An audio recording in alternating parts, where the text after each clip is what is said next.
bonjour à tous. Juste une petite vidéo pour vous présenter donc les deux curseurs que vous avez sur le côté. Je sais, j'ai déjà fait une vidéo là-dessus, mais beaucoup d'entre vous me demandent de réexpliquer comment j'avais fait ça.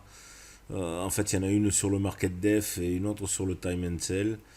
Pourquoi ils me le demandent? Ben, c'est simple, hein, si la charte a évolué, on se retrouve donc avec des menus sous forme de tableaux qui sont pas très pratiques et surtout à rechercher à l'intérieur les choses à paramétrer. Donc je refais cette petite vidéo pour ça. Je profite de cette vidéo pour vous annoncer, certains d'entre vous le savent déjà, ceux qui me suivent aussi Thierry.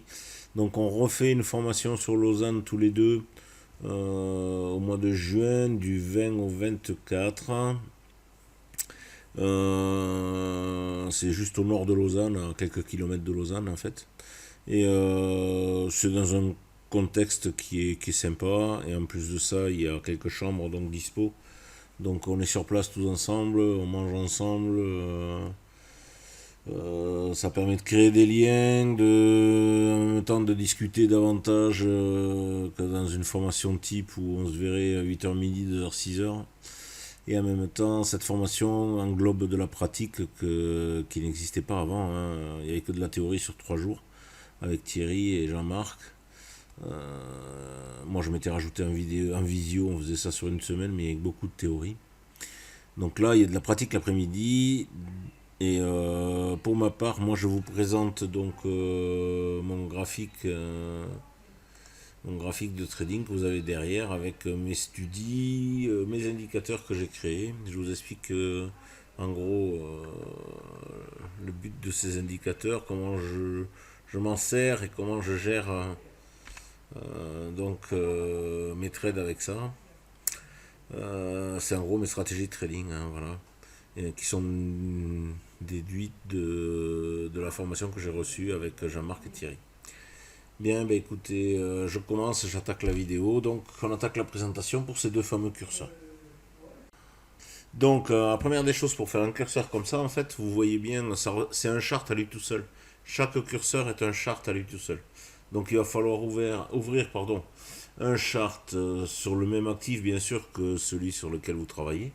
Donc, pour moi, c'est le SP. Là, le SP, j'ouvre donc un intraday chart ici. On va laisser charger. Ok, je vais rentrer dedans dans le chart setting. On va aller lui dire déjà qu'on veut plus voir le graphe en fait. Et en même temps, je vais aller raccourcir un petit peu le nombre de jours qu'on load parce que c'est pas la peine d'aller loader, vous voyez, 30 jours, ça sert à rien. Ce qui nous intéresse, c'est la journée. Donc on va mettre un jour, on gagnera en rapidité. Donc là, je vais enlever le prix derrière, hein, les volumes. Là, le prix qui est derrière, pardon. Alors, on va dans... ça, c'est les barres périodes. Yes, minutes, secondes, c'est pas ça. On est là-dedans. On va aller faire du blanc, carrément. Je suis bien en 1 minute, donc je prends un chart 1 minute, hein, c'est bon. Donc là, je fais Apply All. Vous voyez, déjà, mon graphique est nu, il n'y a plus rien derrière. Ça, c'est une première chose. Après, ce qu'on va faire, on va aller chercher donc une studie qui va vous permettre de quantifier en fait les ordres que vous avez, qui sont posés au niveau du dôme, à l'asque et au bid. Après, l'addition de ces volumes à l'asque et au bid sur un nombre de niveaux qu'on aura prédéfini se fait, on peut le faire au début, mais bon, je le fais à la fin. Ça permet de voir comment ça modifie un petit peu le curseur en fait, la rapidité du curseur. Voilà. Donc là, je vais ouvrir une studie qui s'appelle bid contre ask market def. Alors bid contre ask def bar, voilà, c'est celui-là. C'est ça, je la mets à côté ici. Moi, je l'ai déjà programmé. Je vous laisse donc le temps de regarder dedans. On va bien choisir ça, à savoir le bid def contre le ask def ici. D'accord, ça va être une comparaison entre les deux. On va mettre non pour le draw style pour pas que ce soit en automatique. Et on va mettre non aussi pour matérialiser le draw 0 parce qu'on n'en a pas besoin. On va dans les subgraphes à côté. Bon, moi j'ai choisi ces couleurs, vous pouvez en choisir d'autres, hein. Vous enlevez ici le lot, vous le mettez en ignoré, vous le mettez, pardon, la clôture, pareil, vous le mettez en ignoré. On va garder que l'open et le high, et en mettant sur fil rectangle tout 0. Fil rectangle tout 0, je vous montre où il est. Donc en fait, il est tout en bas, juste avant le X. Vous voyez, là on est en haut, vous descendez, et vous allez prendre ici, fil rectangle tout 0, ici. Donc là, pour cette page, c'est presque fini. On va lever, pour éviter de parasiter un peu le curseur, on va enlever tout ce qui est display. C'est pas la peine d'aller voir les titres de Studi et autres, hein. Voilà, on enlève tout ce qui est display de dedans. Pour cette partie, j'ai fini. On passe sur le setting ici encore. Ah oui, là on est sur la région 2. En fait, moi je veux que mon curseur apparaisse sur la région 1. Donc ici, vous pouvez soit mettre région 1 ici, de toute façon, c'est ça. Ou alors vous restez sur la 2, vous faites display as main graph. Ça sera la même chose, hein. Là, on va faire appliquer. Voilà. Donc je me retrouve ici, vous voyez, il a changé tout seul, hein. Le fait que vous marquez display as main price graph, vous passez automatiquement en région 1. Donc là, je me retrouve donc avec ce curseur ici. Ok. Là, on a les barres qui se constituent minute par minute. Et on a une évolution à l'intérieur, on le voit bouger, mais très peu. Alors, ce que je fais moi pour avoir ça, il faut que vous alliez sur la minute en cours. Donc, vous grossissez un maximum. Grossissez un maximum. Voilà. Que votre minute, ici, vous la voyez là, elle soit complète. Maintenant, vous réduisez l'épaisseur à la dernière minute, là, ici. Voilà. On va aller retirer donc tout ce qui est ici échelle des volumes. Ça, ce sont des volumes, hein, n'oubliez pas. Échelle des volumes et l'échelle du temps. On va enlever tout ça. Et après, ben, on sera pas mal. Au niveau du curseur, on sera bien. Donc là, maintenant, on va aller directement et lui mettre une grille aussi pour avoir vous voyez, les niveaux comme j'ai sur le côté là. Ça aussi on va le faire. Donc on va aller directement dedans, chart setting, ici. On va aller lui dire.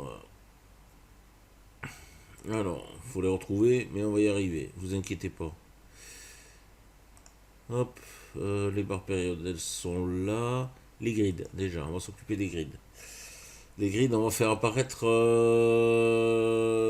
display, région, dividing, non, c'est là-dedans, voilà. Hop, yes, ok. Et en même temps, dans le graphique, on va faire un show. On va lever les scroll bars. Et on va aller mettre les horizontal grid dans all region. Voilà. Ok. Donc j'ai enlevé ici la barre du bas. Vous voyez, on l'a plus, hein. D'accord. On va aussi enlever ce grid ici.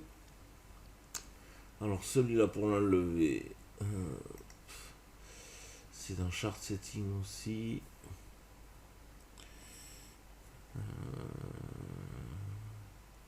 C'est le scale. Il est peut-être là-dedans encore.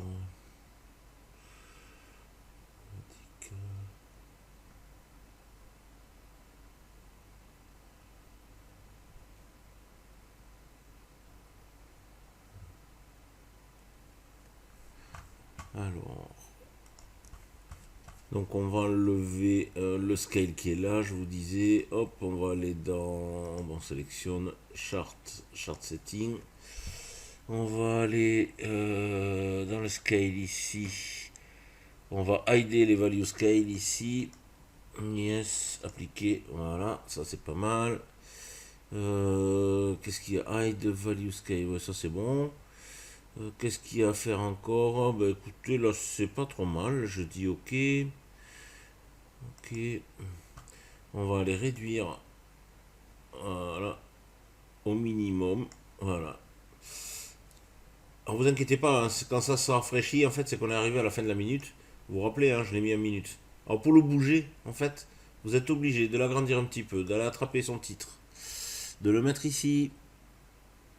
Voilà. Je vous le rajoute par-dessus pour que vous voyez bien que c'est la même chose.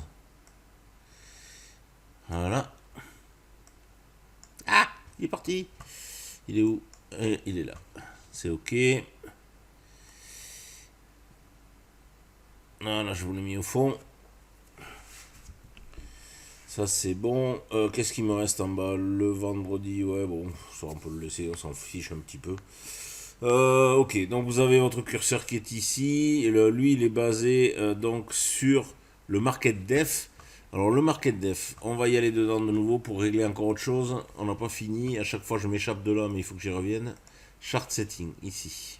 Ce qui va nous intéresser maintenant, c'est dans le market def là. Il va falloir aller lui dire en fait le nombre de niveaux pour calculer ce curseur-là. Bon, vous voyez comme il peut être lent là. Du moment qu'il y a 0 ici, il prend la totalité du carnet. Donc la totalité du carnet affiché. Donc moi ici, ça ne m'intéresse pas, je veux avoir que les niveaux qui sont autour du prix. C'est ceux-là qui vont m'intéresser. Pour voir si vraiment on a des gens qui manipulent le marché, à savoir qui vont avoir des lots de chaque côté au bid et à l'asque, et qui vont retirer soit au bid soit à l'asque pour attirer le prix et qu'on rentre dans les brèches ou pas. Donc là, je vais mettre 5, je vais faire appliquer, vous allez voir, il va réagir autrement. Ah, il refait son calcul, vous voyez, il est beaucoup plus rapide, déjà. Bon, celui-là, je sais pas combien il est, on va aller voir après, mais il doit être peut-être à 10, réglé à 10. Là, il est réglé à 5. Plus vous avez un marché volatile, et plus ça va bouger, hein, en fait. Hein. D'accord. Ok. Ben, pour éviter ce rafraîchissement, ce qu'on peut essayer de faire, pour éviter le rafraîchissement, vous savez que ça paraisse noir et que ça rafraîchisse à chaque fois, au lieu de se mettre en 1 minute, moi je vais voir pouvoir le mettre en 10 minutes, parce que ça ne change rien finalement.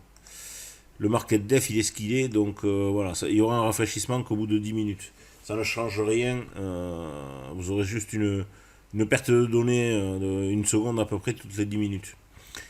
Voilà, donc on a fait le market def. Maintenant, on va s'attaquer donc à cette partie-là. Donc ça, donc on va faire le deuxième curseur qui correspond au tape en fait. Donc c'est celui qui est sur la droite ici là. Donc pour aller faire ce curseur, je reprends donc je recrée un chart sur le SP en intraday. Ok, je clôture.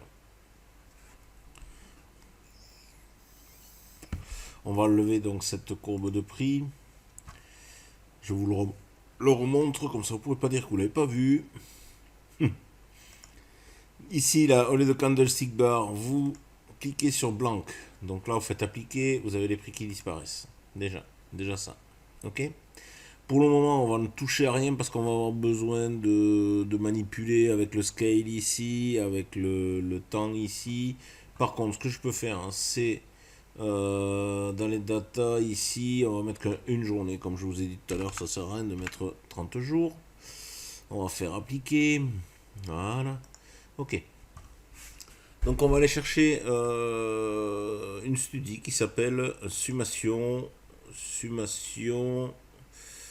en fait summation périodique. Voilà, celui-là. Pourquoi périodique? Parce qu'en fait, ce qui va m'intéresser, c'est de faire sur quelques niveaux les calculs et pas que sur un seul niveau. Donc le niveau il est ici en fait là je vais prendre les 5 comme j'ai fait pour le premier curseur ici pour le market def. On va prendre sur 5 niveaux pareil, et au lieu d'aller chercher le last ici du prix actuel, on va aller chercher en fait le bit volume. Bit volume ici, on va aller lui dire que on le veut en rouge, parce que là maintenant c'est vraiment, on est vraiment dans le dur dans ce qu'on touche. Donc le, le le bit volume va frapper les ordres d'achat limite qui sont au carnet, mais en fait quand il les frappe, ben lui sa volonté c'est de descendre. Donc je vais vous le mettre en rouge, ok. On va aller lui mettre, au lieu de mettre une ligne comme tout à l'heure, on va aller chercher le fil rectangle. Hop, je suis allé trop vite. Fil rectangle tout 0 ici. Voilà, on va lui dire OK. On va appliquer. Voilà, je me retrouve donc avec ça en dessous. Je vais faire un duplicate. On va aller chercher. J'ai fait un remove. Abruti, c'est pas grave. Cancel. Quand vous faites comme moi une bêtise, vous ne validez pas votre bêtise. Vous revenez à l'arrière et comme ça vous le retrouvez. Je fais un duplicate. Setting ici. Maintenant on va aller se mettre sur les asks. D'accord. Ask volume. Ici. Mais par contre je vais le hider ça. Pourquoi? Parce qu'en fait, euh, si je le mets pas, il va écraser l'autre. Alors, je vous explique comment ça va faire. On va aller changer la couleur déjà. Donc c'est les asks, on va les mettre en bleu. Ok. Voilà. Ça reste un volume. Ce volume il est toujours positif. D'accord. C'est des volumes acheteurs ou des volumes vendeurs, mais ça reste un volume. Il n'y a pas une parité dedans. Donc si je fais appliquer dans la même région, vous voyez, il se superpose à l'autre. Alors où il est plus important, où il est moins important, c'est justement ce qui va nous faire agir pour le prix. On voit la différence en fait, où il y a plus. Ça c'est ce qui reste là. Ce que vous avez au-dessus, c'est le delta. Le delta qui est négatif ici, vous voyez. Et quand il est positif, eh bien, on ne voit pas le rouge, il est dessous. Parce que c'est pas transparent. Donc ça, je vais le faire ignore en fait. Je vais pas le faire en fil rectangle. On va se faire ignore, appliquer. Ok. Et je vais aller le chercher pour le mettre en négatif dessous. Mais pour ça, il faut que j'utilise une petite astuce. C'est une study subgraph multipliée. Voilà, ici. Je vais lui affecter un coefficient de -1. -1 ici. Et au lieu d'aller prendre le main price graph ici, je vais prendre le summation, le deuxième. Voilà, la somme, ok. Et je vais lui dire que c'est du bleu. Et là, je vais pouvoir le mettre avec... Hop, voilà, hop. Je vais trop vite. Fil rectangle tout 0 ici, d'accord. Et l'appliquer, alors on regarde bien si on est région 2. Voilà, appliquer. Vous voyez, maintenant on les retrouve de part et d'autre. Et ça va nous permettre d'avoir ce format de curseur comme là. Je fais OK. Je fais OK. Je vais pas le mettre en région 1. Je vais carrément le tirer celui-là. Si je le mets en région 1, je n'aurai pas du tout les mêmes résultats. Donc je le tire jusqu'en haut. Ah, je suis sorti avant. On va recommencer. Voilà. Là. Voilà. Et je vais aller l'agrandir. Comme j'ai fait pour l'autre tout à l'heure. Ici. Ok. Maintenant on peut le rétrécir. On va aller le bouger. Le mettre là où il va. Là où il doit aller. Ici. Et on va les tirer jusqu'en bas. D'accord. Maintenant que j'ai fait mes manipulations et tout, je suis basé sur 5 niveaux. Ok. Je vais mettre mon grid dedans. Alors. Et en même temps, je vais aller enlever le scale. Donc je me mets dedans. Chart setting. Ici. On va dans le scale ici. On va highlight time. Sans fiche. Non. Hide, oui. Et oui, on fait appliquer. Déjà, c'est plus sympa. Après, on va aller mettre les grids. Un grid, horizontal grid. Là, ici, on met yes. Ok. Ça, c'est bon. On vient dans le chart ici.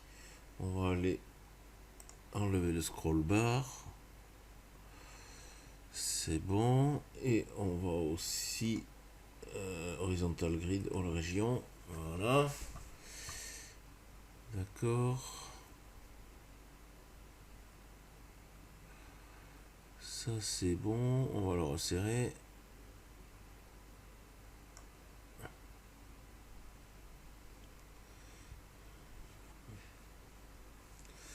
Et il faut que je le mette en 1 seconde aussi. Et que j'enlève les titres en haut là. Alors Study. Déjà on va enlever les titres de tous les titres. Donc dans les subgraphes ici, on va lever tous les displays. Voilà. Ok. Si tu dis celui-là c'est pas la peine. Ah si, on va le mettre, on va l'enlever quand même. Alors display, display, display, display, display, ok. Et celui-là, setting.